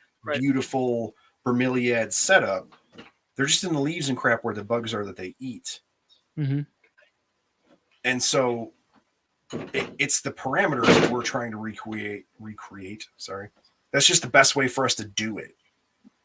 Like that's the part that I struggle with is like when part of the time when Scott jumped in here was with the monitors and lighting and different things. And it's like, to me, the reason people argue that so hard is because that actually is a parameter. Like when you're talking about full spectrum lighting and so on and so forth, like then we genuinely are lacking a real measurable parameter in their habitat, as opposed to like you like halogen lamps and I like heat panels. Like I don't care. Like that's whatever, I understand heat and different things and deep heat projectors and blah, blah, blah. There's even debate there, but like realistically accomplishing the parameter accomplishes it. The reason this debate makes folks like Scott so irritated and myself is because it's genuinely lacking one of them. Like you aren't lacking parameters in the way that you keep chondros. It just looks different. Mm-hmm. Well, that's about it drives European folks crazy because I posted pictures and videos before of like the Python portal setups when I had those set up, and they were like, "How dare you keep a snake like that? Like it doesn't have anything. It's just got a perch." And it's like, hey, I wouldn't even respond, but it's like, okay, so what are you setting yours up in? Like a freaking 6x4x4 with a entire freaking tree in there to like I don't know. Like I understand it looks it looks crude. It's not sexy. It's not flashy. right. It's not the thing, but it's like chondros don't care. Well, and somebody in the comments here just said, Mike Novi talking about keeping tree frogs sterile because they live in the canopy and don't come into contact with the ground and waste and shed. And again, the idea for that's what we know about how tree frogs live. And I agree, like rain chambers, geez, I can't talk. And the sterile keeping of tree frogs allows us to accomplish what we see in the wild in the easiest way, because we can't take a piece of wood and make the side of a tree, because the wood rots and it's not an actual living tree, and we start to lose parameters, and we're just losing these parameters that because we're trying to just cut a 3-foot section of that tree out and get the results of these 3-inch frogs that live on a 50-foot tree. Well, we can't put a 50-foot tree in my living room, so I'm trying to accomplish the parameters in the best way I can. You better figure out a way to do it. Yeah, or you can't keep them, but that's how those things come to be, is they're just trying to accomplish the parameters. If your argument would be that they shouldn't keep those animals in those ways, then you eliminate the keeping of those animals. Like that's how tree frogs are bred. Tree frogs are bred in sterile rain chambers in herpeticulture, pretty much, even in professional setting, like even bar none. That amphibian section of the Jacksonville Zoo, like they weren't in fully planted setups. They were in giant Cambro tubs with like paper towel for some of these toads and stuff. Like they weren't like, say that that's wrong when it's like literally that's an institution that's doing what they can to conserve a species and like keep them alive. It's like it's it's where do you draw the line? You know, it's like what, and the line is, in my opinion, wherever someone wants it to be, whether you agree with it or not. It could be horrible. Like maybe that line and that bar is set really, really low, and 99% of people who see it would say that's horrible. Like that's not the way you should be doing this. And then the other way is like going all out and stuff. And there's another 99% of people that are like, that's a bit much. Like I think the bar is purely personal, and it's like where you want to draw that is fine. If you have a crowd that's all about it, then that's your crowd. If you have a crowd that's not about it, then it is what it is. It just, I see plenty of setups and stuff that I don't agree with. Am I going to go out of my way to tell the person that I'm not into it and I don't like it? No, I'm pretty much going to just keep scrolling, because it's like that's the way they see it. That's the way they think they should do it. It's like I can't help them if I go and say, "Hey, that's wrong." Like there's really not, especially now, I think currently, like there's no good way to approach someone and be like, "Hey, you don't know me. I'm a complete stranger, but your animal looks horrible and this setup needs to change." Like no matter how polite you are about that, I think people aren't going to listen. Like no, you're right. That it's going to like, so it's like, at what point, why bother? Like I think the frustration comes when that person asks, "Hey, I have a problem."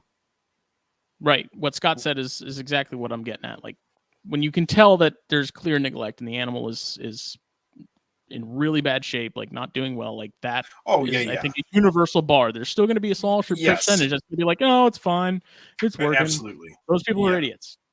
That's my opinion. Yeah. No, I just mean where people get frustrated is a keeper has a problem, then they ask the echo chamber of herpetoculture, "Oh, hey, this thing happened. I had a problem," and then one of us comes along and it's like, "Well, if you altered this about your enclosure or how you were keeping or this piece of equipment, it would alleviate that problem." And then usually the frustrating part is the keeper, who generally is a new person. No, that can't be it. You know, so and so keeps them, like, you know, corns need a 40-gallon, blah blah blah. You know, all these different things. And then for us, it's like, I've been keeping them for 25 years in a 20 long. So what the hell do I know? Like that's what causes us to be like, all right, I'll just have a nice day.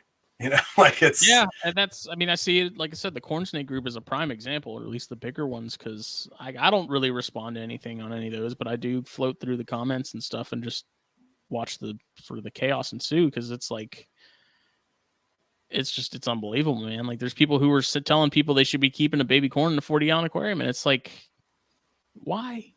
Like you're doing that purely for you. Like that snake, like, hell yeah, it's got a ton of space and stuff, but it's like, how secure is that thing going to feel? Like that's massive. Like people, and the same people that are saying, "Oh, you know, you need a bigger cage, you need to be doing this, you need to do that." You go and look at some of the pictures of their snakes, and I've personally seen it firsthand. I've seen it. Go on someone's page and you look at their animals, and they're morbidly obese, like horribly obese, and it's like, that's when I do want to message someone and be like, honestly, you're not in any position to be telling someone how to be taking care of their animal when your animal looks like it's about to explode. Yeah. The obesity issue that's across herpetoculture. For sure.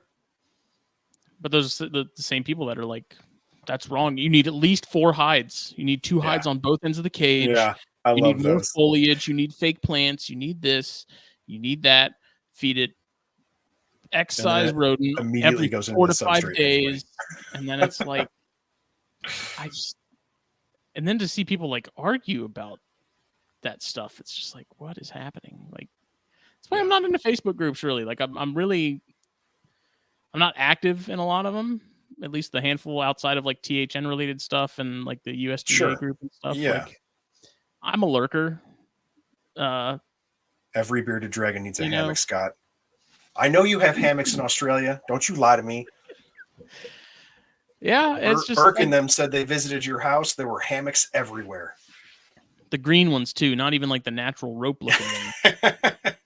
The green nylon ones. That's right. And they grow nylon in Australia. That's where it's from. Actually, And one you thing, had wings on all of them too, didn't you?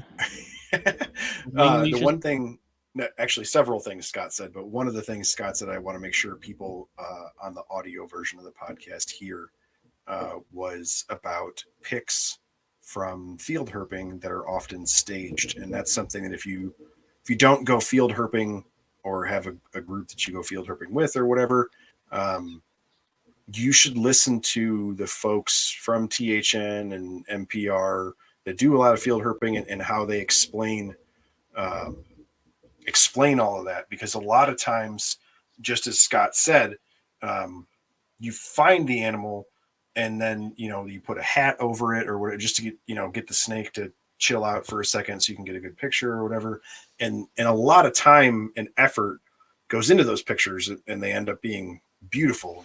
A guy like Rob Stone or somebody that takes just gorgeous pictures. Nipper Reed takes beautiful pictures. Tons and tons of time and effort go into those, and there is some staging of those I've pictures with seen the it. animal and things. I've seen Rob take pictures of a Coleonyx for half an hour. Yeah, and it's not malicious or no, not at all. Or they're not lying about the animal or what have you. They're trying to get a pretty picture. But the issue becomes we see them in a book or a calendar or a magazine or whatever, and then we think that all Coleonyx are found in the small gravel next to highways in Texas. Whereas realistically, any other time it would have been under a rock 50 yards into the desert. You just wouldn't have seen it. That's where it really lives or what have you. And so when Scott brought that up about the pictures, that is something for folks to keep in mind, is that when you see those like classic magazine book cover shots, like those pictures were chosen because they were perfect, showed the animal, showed the scales, showed, those type of things. And if you are fortunate enough, like some of us, to be friends with folks who produce these books and calendars and magazines and things, they go on Facebook and ask for pictures from all of us and all of our friends. And again, they're not lying or saying anything bad, but they'll say, hey, I need it in this resolution. I'm trying to show a dorsal view. I'm trying to show a lateral view. Et cetera, et cetera. And they go through huge effort to obtain all the pictures that you guys end up seeing. But then if you base your keeping off of only the pictures you saw in that book or those magazines, like you aren't getting the full picture is what Scott, I think, was trying to say. Yeah, Phil kind of crushed my dreams on that, because I was like, dude, how cool would it be to see a Bushmaster at the foot of one of those like giant trees with the roots that are 3 feet tall? And he's like, yeah, they never find them like that. I was like, oh, okay, staged.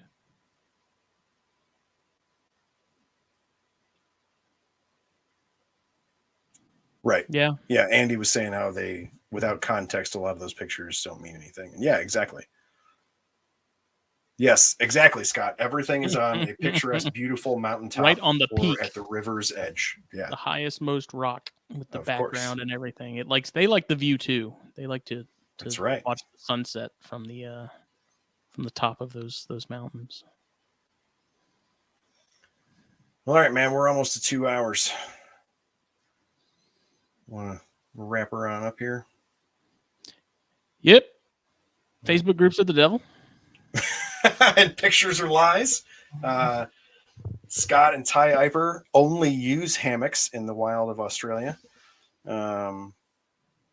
Why, Scott? Why? Yes, please tell us. They don't even have mountains and streams in Australia. Yeah, I thought it was just hellscape desert. Flat desert. 150-degree basking spots for all monitors, and the paper towel trees that grow where the bearded dragons live, so they don't have to. Or in tile, only tile. Everything just looks like the dude's garage from that movie Wolf Creek. Yeah. So make sure if you haven't already, please check out that raffle. Again, the drawing is tomorrow night. And Scott says it is due to the infinite focus distances through a lens. That is genius. And I should have remembered that from photography class. Thank you for pointing that out, Scott. Yes, that is. No, I thought he had like a joke or something. I didn't know he was being serious. No, it's a legitimate photography skill thing to know. Makes perfect sense.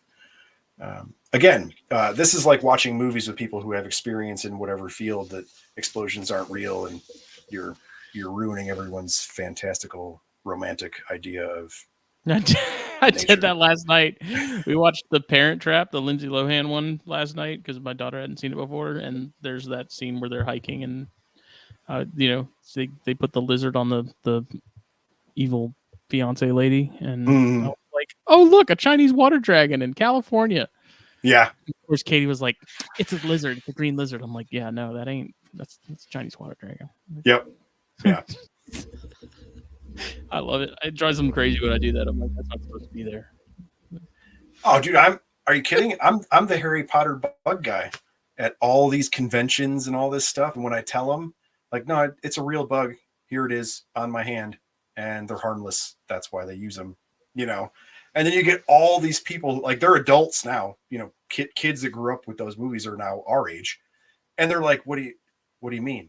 And it's like, yeah, dude, like they wouldn't put a scorpion on a kid's face. Like, what are you talking about? So many field guide images are on pool tables and ute tray. Yeah, I'm sure, man. All right, so we really are going to wrap it up. Otherwise, we're going to talk about Australia with Scott all night long. Make sure you guys check out the raffle. Again, the drawing is tomorrow. There are still slots open for all kinds of cool stuff. TheHerpeticulturenetwork.com. For sure. And yes, the more you learn about reptiles, the more you will ruin movies for your family. That should be the takeaway of this episode. This was episode 49, as always, on the Herpeticulture Network, and brought to you by Black Box Cages. I am eternally impressed with them. I talk about it pretty much every episode, that it's not just like a sponsorship thing, that they actually make really cool stuff, and I love it. I've been messaging back and forth with them about a whole bunch of different stuff. They have a lot of cool things that they're getting ready to do, and so I'm pretty excited to help them out with that. I think it's going to be fun going forward. What else? What do you got, Smitty? Anything coming up? Fun episodes? We do have a pretty cool episode of THP lined up. I need to talk to Jake to make sure it is still happening. And then raffle tomorrow night. It's going to be good. All right. Be right here on this very channel. That's right. Oh, yeah, and that is something, obviously, if you guys are watching this live, it's coming to you from a bunch of different platforms now. We combined everything, so you guys will be able to find it kind of everywhere now on all the LBR stuff and the THN things. I thought that was pretty cool. So it just gives folks a lot more access.